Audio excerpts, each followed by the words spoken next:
cantamos, oramos, lemos a palavra, teremos a oportunidade logo após o sermão receber alguns irmãos como novos membros da igreja também nesta manhã.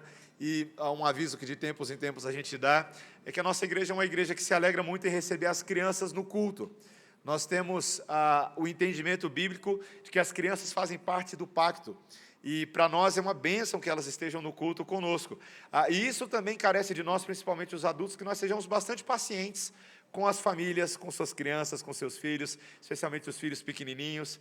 Às vezes você vai ouvir um chorinho do lado de cá, um gritinho do lado de lá, mas significa que nós estamos alegres por ter essas crianças conosco. Isso também é uma boa notícia aos pais, para que eles também se sintam à vontade. Nós contamos com uma estrutura adicional ali na parte de fora do nosso salão, para que se o pai precisar, por qualquer motivo, sair com a criança lá, acalmá-la um pouquinho, trocar uma fralda, então inclusive tem uma televisão que fica ligada lá, então isso ajuda também o pai não perder a continuidade do que está acontecendo dentro do culto, mas isso envolve toda a igreja participando e sendo de fato acolhedores das crianças, como o Senhor Jesus Cristo nos ordenou, que nós deveríamos deixar vir a Ele, os pequeninos, porque dos tais é o reino dos céus. Então o culto é para eles também. Irmãos, vamos abrir a palavra do Senhor juntos em Êxodo, capítulo 22. Hoje, os versículos 16 a 31, na sequência que estamos estudando dessas leis de caso, que se chama essa seção do livro de Êxodo, que aplica aos 10 mandamentos em situações práticas do dia a dia. E hoje nós vamos estudar então do versículo 16 até o versículo 31. Eu peço que você ouça e acompanhe com atenção a leitura da palavra de Deus, que diz assim: se alguém seduzir qualquer virgem que não estava desposada e se deitar com ela, pagará seu dote e a tomará por mulher. Se o pai dela definitivamente recusar dar-lhe, pagará ele em dinheiro conforme o dote das virgens. A feiticeira não deixarás viver. Quem tiver coito com o animal será morto. Quem sacrificar aos deuses e não somente ao Senhor será destruído. Não afligirás o forasteiro, nem o oprimirás, pois forasteiros fostes na terra do Egito. A nenhuma viúva nem órfão afligireis. Se de algum modo os afligirdes, e eles clamarem a mim, eu lhes ouvirei o clamor. A minha ira se acenderá, e vos matarei à espada. Vossas mulheres ficarão viúvas, e vossos filhos órfãos. Se emprestares dinheiro ao meu povo, ao pobre que está contigo, não te haverás com ele como credor que impõe juros. Se do teu próximo tomares em penhor a sua veste, lhe a restituirás antes do pôr do sol, porque é com ela que se cobre, é a veste do seu corpo, em que se deitaria. Será, pois, que quando clamar a mim, eu o ouvirei, porque sou misericordioso. Contra Deus não blasfemarás, nem amaldiçoarás o príncipe do teu povo. Não tardarás em trazer ofertas do melhor das tuas ceifas e das tuas vinhas. O primogênito de teus filhos me darás. Da mesma sorte farás com os teus bois e com as tuas ovelhas. 7 dias ficará a cria com a mãe, e ao 8º dia me darás. Ser-me-eis homens consagrados. Portanto, não comereis carne dilacerada no campo. Deitá-la-eis aos cães. Esta é a palavra de Deus, vamos orar? Senhor Deus, nós estamos aqui para aprender um pouco mais nessa manhã sobre os princípios da Tua lei. Então, Senhor, dá-nos ouvidos prontos a ouvir, coração como terra fértil, pronto a receber essa semente, e que o Senhor faça germinar a 10 por 1, a 100 por 1, a 1000 por 1, toda palavra plantada em nós. Remove de nós, Senhor, toda a aridez, os espinhos que às vezes sufocam, as distrações desse mundo e até mesmo a ação de Satanás. Afasta ela de nós nessa manhã, Senhor. Dá-nos um coração pronto a obedecer-te e a amar-te em nome de Jesus. Amém. Crianças, vocês podem fazer um desenho, tá? É um livro, como se fosse a Bíblia, e vocês podem desenhar ou na capa do livro ou dentro do livro um grande coração, tá?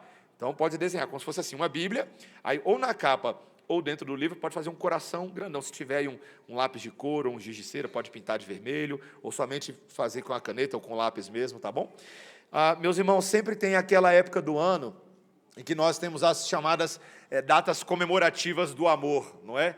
Tem dia dos namorados, lá nos Estados Unidos o pessoal tem dia de São Valentim, né? Eu mesmo comemorei esta semana, sexta-feira, meus 16 anos de casado, muito obrigado. Vocês veem como está fazendo bem a mim e tremendamente a minha esposa também, né? Eu sou uma bênção na vida dela, mas ela é maior na minha vida do que eu nela, tá? É muito bom esses momentos assim, né? Agora, meus irmãos, amor que é amor de verdade é amor que se expressa, né? Amor precisa ser expressado em gestos diários de amor, né? É amor quando você compra a guloseima favorita da pessoa, quando você prepara um café da manhã especial, inusitado, quando você cobre a pessoa com um cobertor quando ela está deitada no sofá porque esticou demais aquela série. É amor quando você prepara um chazinho quando o outro está doente. É amor quando você deixa um bilhete de eu te amo, simplesinho, seja na mesa do café da manhã, ou dentro da bolsa, ou até mesmo quando você deixa a lista de compras para o outro passar no supermercado, porque ela sabe que você está sem tempo para completar a despensa. Isso é amor também. Isso é amor também. Mas, meus irmãos, eu diria, com base no texto dessa manhã, e a gente vai ver isso, que a gente precisa entender se todo amor oferecido é amor também correspondido. Será que nós entendemos a relação de corresponder ao amor? Será que se o cônjuge pegasse aquela lista de compras, sabendo da necessidade da casa, e falasse, eu não estou com vontade de fazer isso, eu não quero fazer. Será que isso é amor de fato? Se ele se recusa a ler a cartinha que o outro escreveu com tanto carinho, onde ele expressa ali seus interesses, seus gostos, se ele ignora o que o outro diz que ele ama, será que eu posso dizer que eu amo também? Amor oferecido precisa ser amor correspondido. E essa é a relação de mutualidade que nós temos com Deus. A lei de Deus, ela serve para medir, para mensurar se o amor que Deus diz que nos oferece é um amor que nós estamos recebendo e, de fato, correspondendo. Nós estamos hoje diante, meus irmãos, esse livro que está aí na sua mão, a Bíblia, é a carta do amor de Deus que Ele escreveu, e não é qualquer bilhetinho. Não é qualquer bilhetinho. Ela detalha em miudezas o que Deus pensa, o que Deus ama, o que Deus odeia e o que Deus espera de nós. E se nós somos chamados a amar a Deus sobre todas as coisas, que é o maior de todos os mandamentos, e por conseguinte amar o próximo como a nós mesmos, como nós lemos no texto de hoje, toda a lei de Deus está sintetizada nesses 2 mandamentos. Então, a pergunta é se nós estamos expressando a correspondência desse amor a Deus de uma forma não teórica. Se existe uma pronta obediência, um desejo em nós de corresponder esse amor em comportamentos moldados por esse amor. Esses comportamentos que vão revelar se o nosso coração está sendo modelado pelo amor de Deus.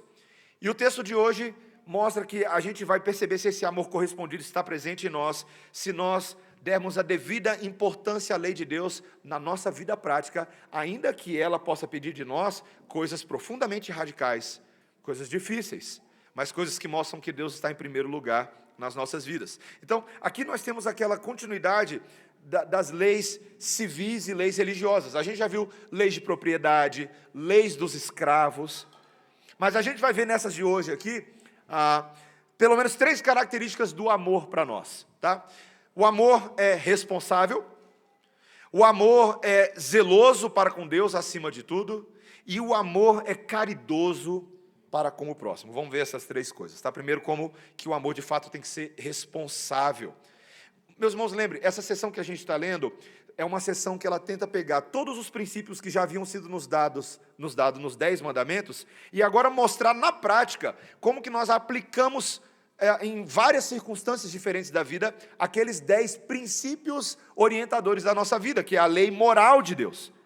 A lei moral de Deus, ela não é teórica, ela precisa ser vivenciada, ela precisa ser aplicada. Eu preciso olhar para certas circunstâncias e saber como que eu faço com aquela lei lá atrás. Por exemplo, ele vai mostrar aqui logo de início para a gente, nos versículos 16 e 17, que o 7º mandamento, alguém lembra aí do 7º mandamento lá? Não adulterarás. Lembra?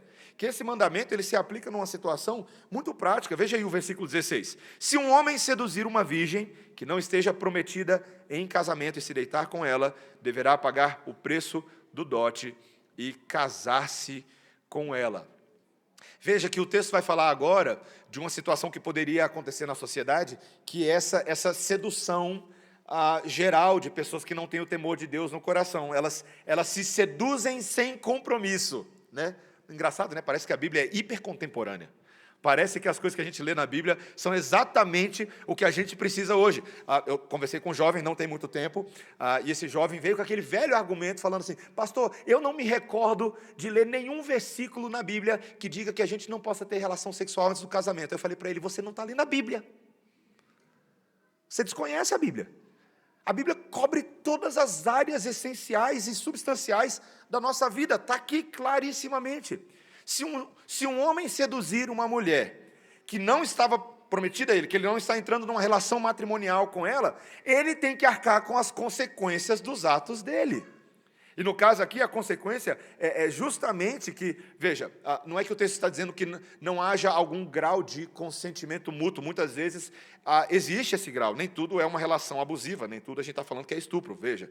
Mas o ponto é, o homem é responsável, nesse caso, para a responsabilidade de arcar com as consequências, de prover para ela. Nesse caso, ele deveria se casar com ela e deveria pagar o preço do dote.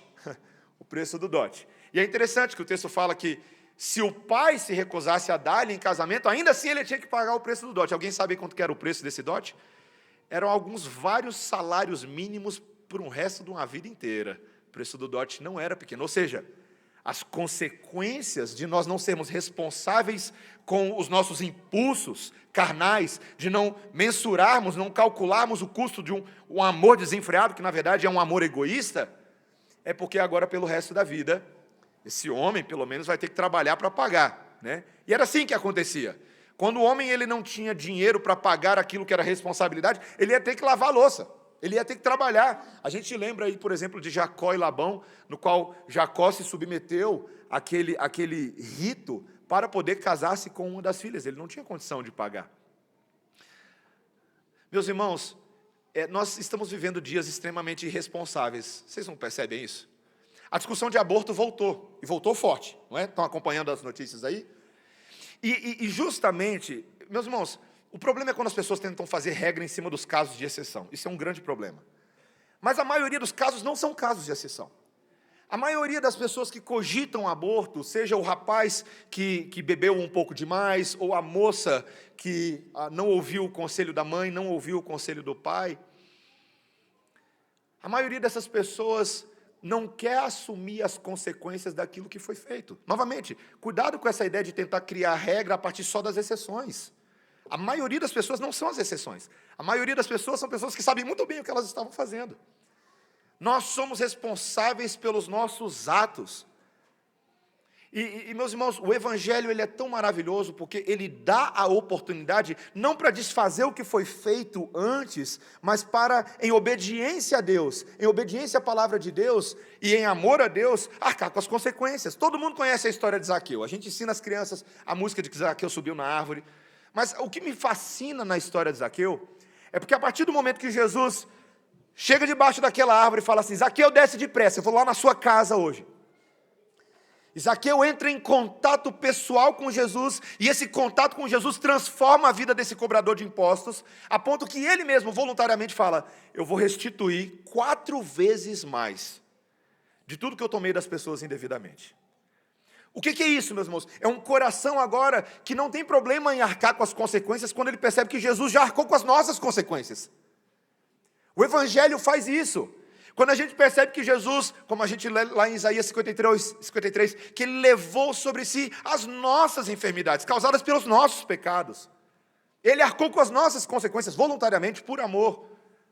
Isso nos leva agora a agir responsavelmente, tanto remedialmente, depois que a coisa já acontece, mas especialmente preventivamente. Quando nós olhamos para a lei de Deus e falamos: a lei de Deus é boa.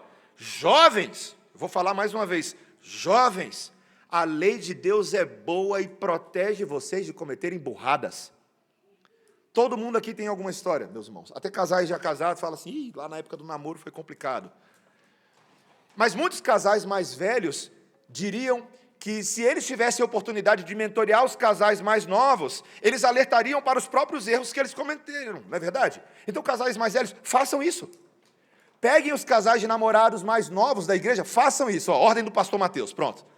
Aí você dá uma ligadinha para eles assim, ó, vamos tomar um cafezinho lá em casa, a gente quer conversar com vocês. A gente não sabe de nada da vida de vocês, mas a gente vai compartilhar um pouquinho dos desafios que nós tivemos. Essa é uma forma real. O pastor David Merck, no livro dele, O Noivado, o Namoro e o Noivado que Deus Sempre Quis, ele sugere que casais mais velhos da igreja sejam mentores dos casais mais novos. Que esse aconselhamento bíblico aconteça na forma de um relacionamento de imitação, de aprendizagem, aprender com os acertos, aprender com os erros. A lei de Deus é boa e protege. E, meus irmãos, nós arcamos com as consequências daquilo que fazemos. Davi teve que lidar pelo resto da vida dele com as consequências do adultério que ele cometeu com Batseba. Natan falou, como profeta de Deus, falou, olha, você vai ter que carregar essa espada agora dentro da sua casa para sempre. Ainda bem, meus irmãos, que apesar das consequências, o nosso Deus é um Deus perdoador e é um Deus que nos ensina o caminho da responsabilidade. Amor que é amor responsável. Mas em segundo lugar, meus irmãos, amor que corresponde a Deus, é um amor zeloso para com Deus acima de tudo, tá? Esse é o nosso segundo ponto. É um amor que é zeloso para com Deus, até mesmo acima das próprias pessoas.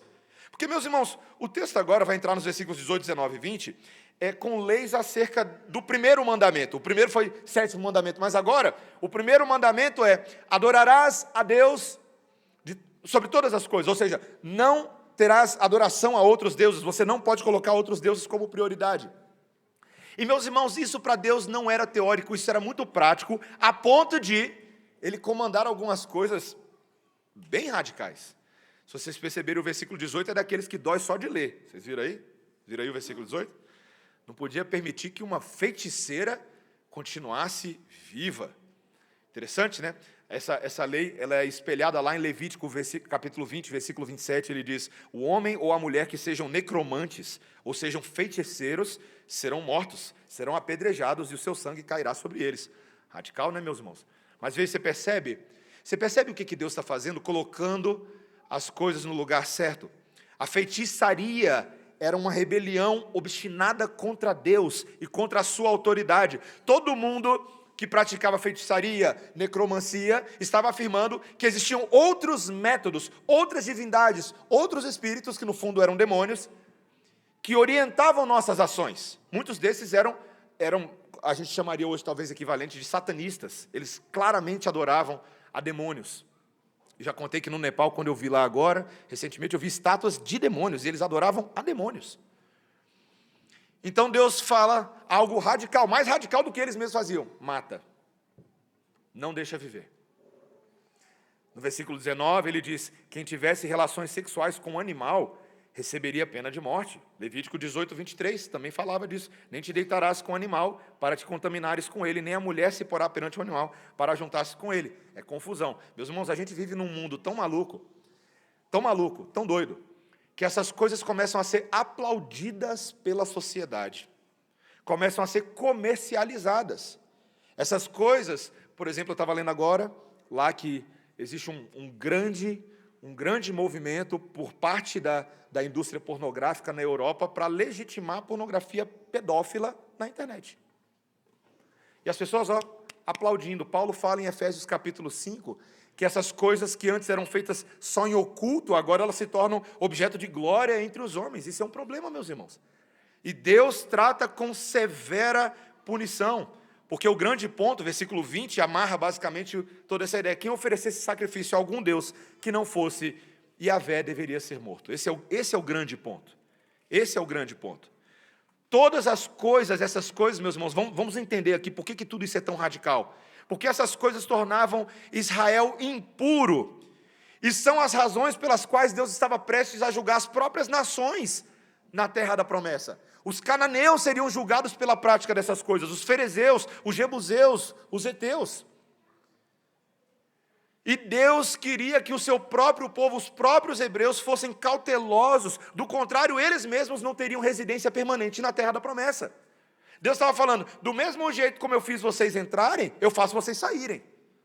Quando não é o caso, muitos de vocês morrerem lá mesmo na terra da promessa. Meus irmãos, vamos falar a real, vamos falar a verdade. O eterno é santo. O eterno é santo. O Deus das nossas vidas, Ele nos separa de tudo que há ao nosso redor. Veja, meus irmãos, claro, vamos botar os pingos nos is. O texto de Hebreus, o livro de Hebreus no Novo Testamento vai deixar claro de que muitas dessas leis elas tinham um valor para a teocracia de Israel. A aplicabilidade dessas leis civis se aplicavam àquela teocracia. Deus não chama a gente hoje para a gente sair aí matando satanistas, matando feiticeiro. Cuidado, não é para a gente fazer isso. Essa não é a prática que é esperada de nós hoje. Mas o princípio por trás da lei civil e da lei cerimonial, o princípio moral prevalece. É a não aceitação, é a não normalização, é o não aplaudir aquilo que as pessoas consideram normal. Meus irmãos, eu falo isso com pesar, porque há momentos na vida que a gente trata essas coisas com pouca seriedade. Mas feitiçaria não é coisa com a qual a gente deve ficar brincando. Não é. Essas coisas não são de pequeno valor para Deus. Não são de pequeno valor. Deus, o grande ponto é que Deus ele está reestruturando o nosso coração para nós não somente adorarmos a Deus, mas termos prazer em Deus, acima de todas as coisas, e não negociarmos isso com coisas paralelas. Olha o versículo 28. Ele diz: contra Deus não blasfemarás, nem amaldiçoarás o príncipe do teu povo. Ou seja, eu preciso respeitar a Deus, eu não devo blasfemar contra Ele, e portanto eu devo também respeitar as autoridades instituídas por Ele. Isso valia para o próprio Moisés aqui, que registrou essas palavras, mas valia para toda outra liderança. Os israelitas deveriam ser prontos a, presta atenção nesse movimento, tá? Rejeitar prontamente tudo que Deus condena e executar prontamente tudo que Deus ordena. Rejeitar prontamente tudo que Deus condena e executar prontamente tudo que Deus ordena. Por exemplo, isso se aplicava à maneira como Israel deveria oferecer suas ofertas a Deus. Olha o versículo 29. Não tardarás em trazer ofertas do melhor das tuas ceifas e das tuas vinhas. O primogênito de teus filhos me darás, da mesma sorte farás com os teus bois e com as tuas ovelhas. 7 dias ficará a cria com a mãe, e ao 8º dia me darás. Meus irmãos, essa era a lei que já estava sendo delineada em outros textos. O povo deveria fazer o que Deus mandou. O filho de vocês, o primogênito de vocês é meu, consagra logo. Essa consagração do primogênito justamente era um ato de consagração. Os animais de vocês, a consagração significava oferecerem sacrifícios animais, aqueles que Deus ordenava que fossem separados. A cria fica com a mãe durante 7 dias, mas no 8º dia você me oferece ela, você me sacrifica ela. Porque Deus estava incutindo, meus irmãos, essa prioridade. Meus irmãos, veja, quando você atrasa, parece estranho isso que eu vou brincar aqui, né? Quando você atrasa o seu dízimo e oferta, Deus não vai enviar aviso de pagamento, de atraso de pagamento no seu WhatsApp. Porque não é assim que as coisas funcionam. O presbítero, o tesoureiro da igreja, não vai ligar para ninguém para cobrar dízimo atrasado. Pelo menos não é assim que a gente deveria proceder uns com os outros. Porque Deus não está interessado no mecanicismo da ação, Ele está interessado no seu coração. Ele está interessado no meu coração. Tanto que o Novo Testamento sequer entra no mérito se o dízimo deveria ser 10%, 15%, 5%, 20%. Não. A lei é da generosidade. A lei é da oferta voluntária. A lei é de um coração que corresponde ao amor de Deus, oferecendo todo da nossa vida. O versículo 31 é o resumo disso. Olha o que ele diz: ser-me-eis homens consagrados. Olha aí, ser-me-eis homens consagrados. Portanto, não comereis carne dilacerada no campo, deitá-la-eis aos cães. A carne dilacerada seria o símbolo de impureza. Então, joga para os cães. Vocês são um povo consagrado. Vocês são literalmente um povo separado para mim. Meus irmãos, é outro conceito que está sendo perdido totalmente nos nossos dias. Eu sou de uma geração, crianças, que quando a gente era criança, a gente tinha assim, camisas com versículos bíblicos. Pede para o papai comprar para vocês, tá? A gente tinha: o Senhor é meu pastor e nada me faltará. E a gente vestia isso na rua. A gente não tinha medo de ser cancelado por isso. A gente falava. Nos Estados Unidos, um dos meus professores era muito legal, porque ele botou uma meta para si mesmo, que ele sempre usava uma gravata com dizeres bíblicos, porque toda vez que alguém perguntava, quando ele via alguém sequer notando na rua a gravatinha dele, ele eu queria falar sobre a minha gravata para você. Antigamente os crentes botavam no carro, porque ninguém bota mais adesivo no carro, mas a gente botava o adesivo do peixinho atrás, assim, você já fez isso antes, né? A gente tinha marcadores distintivos de que nós éramos distintos, de que nós éramos um povo com uma filosofia de vida diferente. Porque houve uma época, meus irmãos, que todo mundo entendia que ser sal da terra e ser luz do mundo era a realidade. A Bíblia declara a mim e a seu respeito de que nós somos uma vela que é colocada no alqueire para iluminar a casa. Mas se ela for colocada debaixo da cama, como é que ela vai iluminar a casa? Como é que ela vai iluminar uma cidade se os postes da cidade forem colocados debaixo da terra? Meus irmãos, tem muito crente hoje que diz que é crente, mas quer ser um poste debaixo da terra. Pronto, chamei você de poste e eu de poste também. Quando a gente não quer brilhar a luz que nos foi dada, a inevitável luz de Cristo, porque se nós fomos alcançados por Cristo, existe uma luz que brilha em nós. A gente ensina as crianças isso, a gente ensina as crianças a cantar isso. Minha pequena luz, eu vou fazer brilhar. A gente canta essas coisas, mas quando a gente vira adulto, a gente não quer mais brilhar a luz. A gente fica com vergonha da luz. Outro dia, foi isso mesmo, o menino falou assim, estou com raiva. Por quê? Porque eu só tenho essa blusa para sair de casa, porque não tinha roupa passada. Era uma blusa com versículo bíblico. Eu falei, qual é o problema, cara? Você está com vergonha do quê? A gente tem vergonha hoje de dizer para o pessoal da faculdade que a gente é crente, pessoal do trabalho que a gente é crente, porque é um medo de ser cancelado. Seja cancelado, meu irmão. Jesus não temeu ser cancelado, porque ele era distinto, ele era o Filho de Deus, a solução estava nele. E todos aqueles que estão nele carregam a solução distinta para esse mundo. Nós somos chamados a ser um povo consagrado, igreja. E eu espero que não seja só a sua blusa que diga isso. Pelo contrário, seja o seu falar.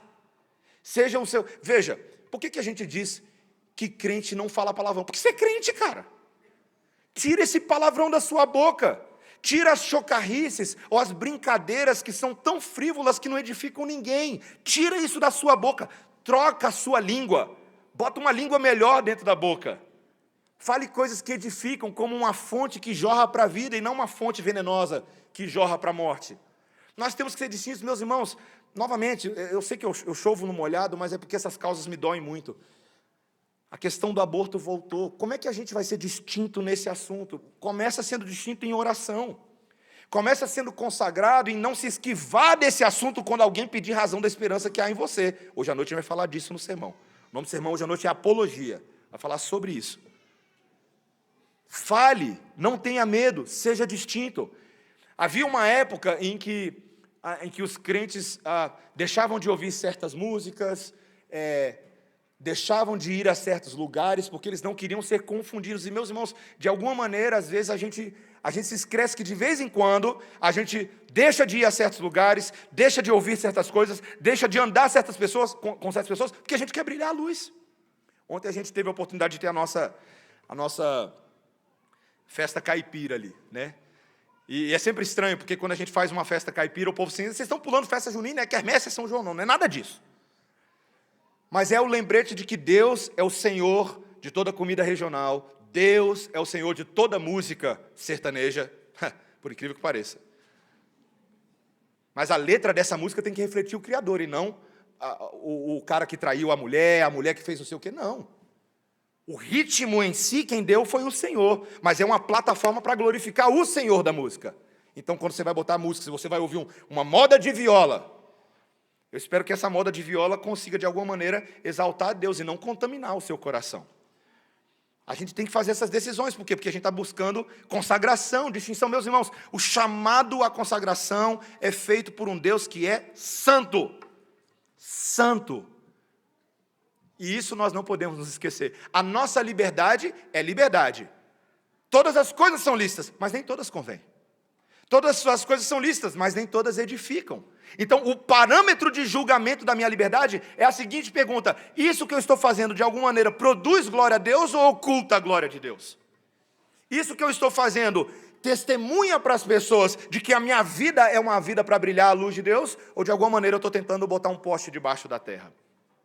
Isso é muito importante, meus irmãos. O amor é zeloso para com Deus acima de tudo e de todos. E se isso é verdade, o nosso terceiro e último ponto é que esse amor deve ser caridoso para com o próximo. Veja, se de fato eu amo a Deus sobre todas as coisas, agora, naquilo que Deus me ordena amar o meu irmão, eu tenho que fazer isso também. E aqui vai ter uma série de pequenas instruções para Israel não prejudicar ou oprimir tanto o estrangeiro, quanto o órfão, quanto a viúva. Vocês viram aí a partir do versículo 21? No 21 ele vai falar sobre esse trato com os estrangeiros aí, que eles não deveriam maltratar nem se aproveitar dos estrangeiros. Por quê? Porque eles deveriam se lembrar que eles mesmos já haviam sido estrangeiros na terra do Egito. Cuida direito dos estrangeiros aí. Lembra que vocês lá no Egito eram os imigrantes. Vocês eram os estrangeiros. Depois ele pega 3 versículos na sequência, aí, o 22 ao 24, sobre o tratamento dos órfãos e das viúvas. Eles deveriam tratar bem os órfãos e a viúva. Sabe por quê, meus irmãos? O texto fala aí que se eles não fizessem isso, Deus ouviria o clamor do órfão, Deus ouviria o clamor da viúva, e ele viria com espada contra o seu próprio povo. A frase é tão forte que ele fala assim: se vocês não atentarem para isso, as próprias mulheres de vocês vão ficar viúvas, e os próprios filhos de vocês vão ficar órfãos. Você entendeu o que Deus está falando? Né? Eu vou liquidar os homens. Provavelmente, nas batalhas de Israel, vocês vão perder essas batalhas. Vocês serão eliminados da face da terra. Meus irmãos, e só um detalhe aqui, tá? Só para que a gente saiba. A quantidade de vezes que os profetas maiores e menores em todo o Antigo Testamento falaram sobre leis de órfãos, viúvas e imigrantes é de assustar. A quantidade de vezes. Quase toda a literatura profética, quase todos os livros abordam esse assunto. Órfãos, viúvas e estrangeiro. Ou seja, Deus se compadece dos desvalidos. Deus queria que o povo, por exemplo, no versículo 25, ele vai falar sobre não cobrar juros extorsivos, né? Se alguém emprestasse dinheiro a alguém do povo, a qualquer um que fosse menos favorecido do que eles, não deveriam ser impiedosos, não deveriam cobrar juros extorsivos, não deveriam abusar, explorar. Meus irmãos, eu sei que, veja, deixa eu tentar fazer uma explicação aqui. Hoje existe um marxismo cultural na sociedade que cria relações confusas sobre quem é rico e quem é pobre, tá? Como se fossem classes, como se tivessem uma briga de classes. Existe uma coisa bem maluca e bem perversa nessa forma de pensar, que tudo é uma definição de busca por poder e uma eterna luta de classes. Então, vai ler a Bíblia e esquece esse negócio, tá? Mas, ao mesmo tempo, Deus ele não está desatento para o fato de que tem pessoas na igreja que têm mais posses e tem pessoas na igreja que são mais desfavorecidas. A gente acabou de ler a carta de Tiago, capítulo 2, que o texto fala assim, veja, se tem um irmão que é rico na igreja, e chega o outro irmão que é pobre, e agora ele começa a destratar esse pobre. Por exemplo, não deixa ele sentar nos melhores lugares, na verdade fala para ele sentar aos pés, não tem cadeira para você, senta aqui no meu pé, aqui, ó. Jesus falou, estou de olho em vocês, ricos que agem assim. Estou de olho em vocês, porque vocês estão sendo hipócritas, vocês estão desatentos para a necessidade dos irmãos de vocês. É curioso, porque aqui existe até uma lei, vocês viram aí no 26 e 27, por que a lei aí insistia em devolver a roupa, as vestes, ou literalmente aqui o hebraico é a capa? Por que eles deveriam devolver a roupa de alguém antes do pôr do sol? Às vezes a gente lê essas leis na Bíblia e fala assim, gente, que coisa maluca, né? Tem lei até para isso. Mas por quê? O texto é claro, gente. Essa capa, essa roupa, era um item valioso. Gente, naqueles dias não era assim, igual você chega numa loja aqui, você vai ali no outlet de Alexânia e compra uma roupa. Não era assim que funcionava. As pessoas tinham que fazer as suas próprias roupas. Era caro, era trabalhoso, o material era caro. Muitas vezes, gente, às vezes a pessoa só tinha 1 ou 2 roupas, não mais do que isso. Uma pessoa que tinha 3 ou 4 roupas era considerada rica. Então ela tinha a roupa do corpo. Vamos supor que por algum motivo qualquer, você pediu emprestada a roupa dessa pessoa. Essa roupa era a roupa que ela usava como um saco para carregar as coisas, e era a roupa que ela usava para se cobrir à noite. Naquela época, a gente era muito frio de noite. Então, se você não devolvesse antes do pôr do sol, o que ia acontecer com aquela pessoa? Ela ia passar frio. Gente, e eu preciso confessar o meu pecado à igreja. Eu vou confessar meu pecado. Há 2 anos atrás, eu fui chamado para pregar num acampamento de jovens internacional. E chegou lá no acampamento, estava frio para dedéu, meus irmãos. Eu não levei casaco. E aí um dos jovens veio lá de dentro, ele viu que eu estava sem casaco, eu estava meio com frio. E ele veio lá de dentro e trouxe um casaco para mim. Meus irmãos, eu falei, que coisa boa, não era um casaco muito grande, ele era um pouco curto. Eu botei o casaco, mas me aqueceu, era um casaco de moletom, eu falei, poxa, obrigado. Eu achei, meus irmãos, que aquele casaco estava sendo dado aos preletores do acampamento como um brinde. Só que era o casaco do menino. Era o único casaco que ele tinha levado para aquele acampamento que estava frio para chuchu. E eu levei o casaco dele embora.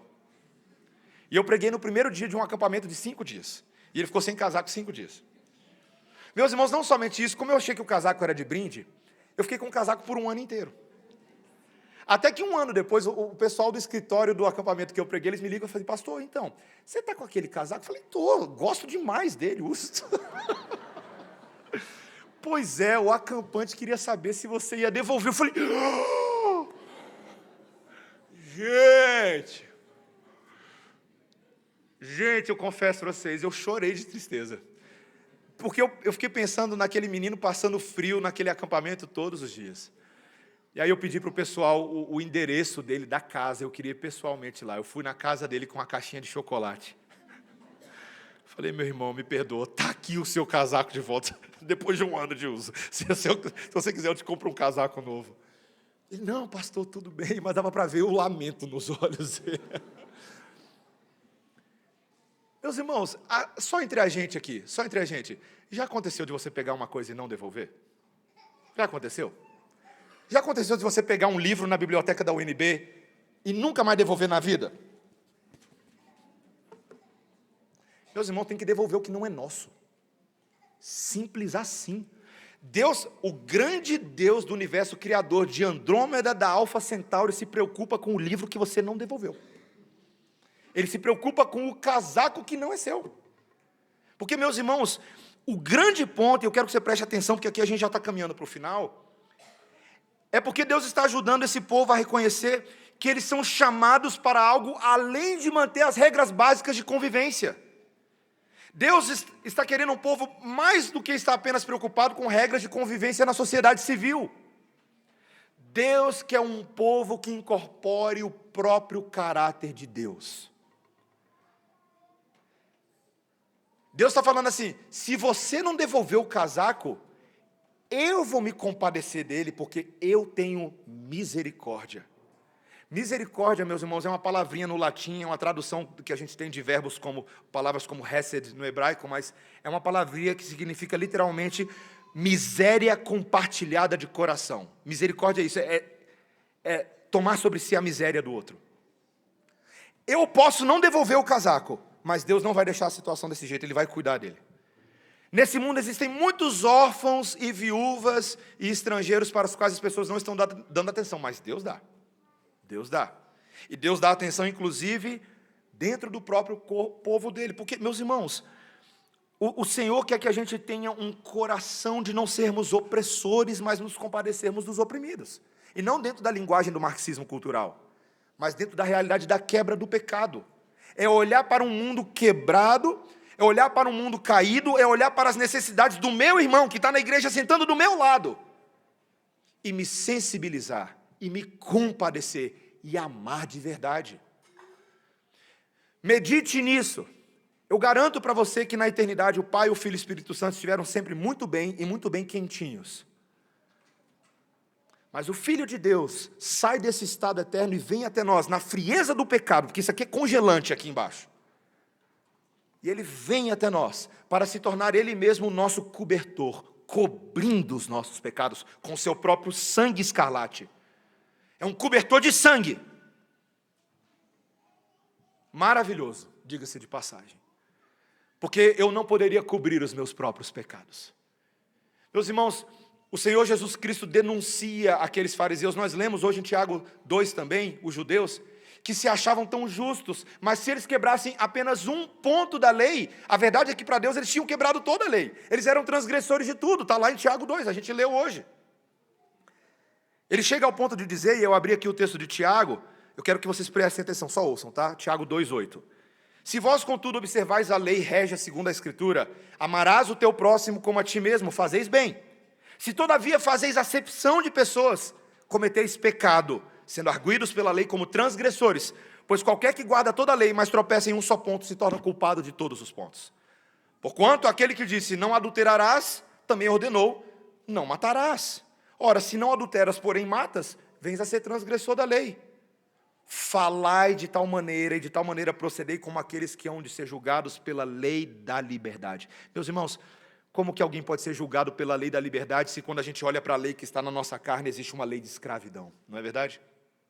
Paulo em Romanos 7, quando ele se vê ainda dentro desse sistema caído desse mundo que jaz no maligno, ele fala: terrível homem que eu sou, quem me livrará do corpo dessa morte? Meus irmãos, realmente a resposta não estava em Paulo, a resposta não está em você, a resposta não está no pastor Mateus, a resposta está no Filho de Deus, que sendo tão livre se fez escravo de todos, para que com seu cobertor de sangue sobre nós, toda impiedade fosse cancelada, todo débito fosse sanado. A morte dele resolveu, cancelou o escrito da dívida, e a vida dele ressurreta dos mortos nos deu esperança para que não vivamos mais sob o jugo da lei, mas uma vez agora libertos da lei, possamos servir a Deus livre e espontaneamente, abraçando a lei de Deus como uma carta boa para as nossas vidas. Eu e vocês, meus irmãos, estamos livres da condenação da lei. Não há mais maldição sobre nós. Você crê nisso? Você entende isso? Em Cristo Jesus não há mais condenação. Você está livre da tentativa de se salvar pelo cumprimento dos 613 prescritos da lei. Você não vai conseguir. Cristo cumpriu tudo em nosso lugar, fez tudo. E agora eu e vocês podemos olhar para essa boa e maravilhosa lei e vê-la como uma maneira muito real de nós executarmos a misericórdia do Senhor. Meus irmãos, se Deus te amou, e você diz hoje que ama a Deus, então vai cumprir a lei do amor na vida dos seus irmãos. É exatamente isso. Vou repetir. Se você diz que Deus te ama, e você entende que é amado por Deus, então vai cumprir a lei do amor na vida dos seus irmãos. É prático, meus irmãos. Ler esse texto com as lentes da cruz do Calvário é prático. É fazer exatamente o que o texto prescreve nos seus princípios. Pensa só. Olha só, quer ver? Vamos tentar finalizar esse sermão com aplicações extremamente práticas. O texto advertiu aqui os israelitas para não tratarem os estrangeiros injustamente, porque eles próprios foram estrangeiros no Egito, não é? Não foi o que a gente leu aqui? Pensa comigo. É fácil entrar em um novo ambiente onde você se sente sozinho? Alguns de nós aqui já moraram em outros países. Como é que é ser imigrante num outro país? É difícil, né? Agora imagina alguém que é um imigrante vindo morar no Brasil com a gente. Como é que você trata um imigrante? É sério essa pergunta. Imagina que você tem na sua escola e de repente vem um imigrante, talvez até algum refugiado se matricula na sua escola. Como é que você trata ele? Como é que você trata um imigrante, alguém de um outro país que chega na nossa igreja? Nós temos vários aqui, nessa manhã. Tem gente nessa manhã aqui da Escócia, dos Estados Unidos, do Malawi, de vários lugares. Como é que você trata essas pessoas? Vou tornar mais acessível. Como é que você trata um membro novo na igreja? Ele chega na igreja, não conhece ninguém. Ele fica todo domingo olhando para um lado para o outro, vendo se alguém vem conversar com ele. Como é que você trata com alguém que você não conhece? Você corre dele porque você não conhece? Ou você vai na direção dele porque você não conhece? Entende o Evangelho? O Evangelho é prático. O Evangelho é real. O texto aqui também falou, meus irmãos, que a gente deveria insistir que os pobres sejam bem tratados, que eles tenham oportunidades de restaurar a sua fortuna entre nós. Meus irmãos, é tão prático. Eu participei de uma igreja nos Estados Unidos, que eles tinham um ministério, era um ministério interno da igreja, que eles faziam um pool de currículos. Eles pegavam todos os currículos das pessoas que estavam desempregadas na igreja, porque o grande objetivo dessa igreja, entre vários outros, é não deixar nenhum membro da igreja desempregado. Nenhum. E eles iam encaixando esses membros em oportunidades que iam surgindo, porque eles entendiam que o amor é prático. Se eu digo que eu amo, vai bem, passe bem, mas eu não tenho coragem de pensar em como prover para o corpo e para o alimento do meu irmão, será que eu estou amando de verdade? É prático, meus irmãos. Nós devemos ser sensíveis. Em vez de sermos egocêntricos, pensando só no nosso umbiguinho, a gente tem que pensar no outro, é outrocêntrico. Como Cristo foi, sejamos sensíveis às pessoas que Deus colocou à nossa frente. Procure entender a situação delas, ouça as histórias e lutas pelas quais elas passam. E expresse amor através de atos de bondade, hospitalidade e generosidade. O evangelho é assim, meus irmãos. Amor verdadeiro é quando Deus nos coloca a sua própria listinha de compra e fala lá, vá lá abastecer o armazém do amor, né? Não fique devendo nada a ninguém senão o amor. Então vai lá, faz um café da manhã para o seu irmão, escreve uma cartinha, eu te amo, meu irmão. Mostre de verdade o amor de Deus, e assim, meus irmãos, eu termino com isso, o mundo verá essa luz do amor brilhando em nós, e fala assim, o que é isso? Que negócio legal é esse? Existe uma missão evangelística que é dada pelo testemunho, meus irmãos, da maneira como nós amamos uns aos outros, e cumprimos a lei do amor na vida uns dos outros, amém, igreja? Que o Senhor nos ajude a andarmos pela trilha de Jesus, e praticarmos isso na vida uns dos outros. Abaixa a sua cabeça e vamos orar nesse momento. Senhor Deus, nós queremos, nesse momento, usar esse dia do Senhor como uma data comemorativa do amor, mas não como um dia dos namorados ou como um dia de São Valentim, nada disso, Senhor. Nós entendemos que amor de verdade se expressa em gestos, tanto que oferecem quanto correspondem ao amor. A carta do amor está diante de nós, é a palavra inspirada, infalível, inerrante, autoritativa, eficiente e suficiente do Espírito Santo de Deus para nós. Ela é boa, Senhor. A lei do Senhor é santa e pura, e nos protege, e nos consagra, e nos reveste com o cobertor do sangue de Cristo.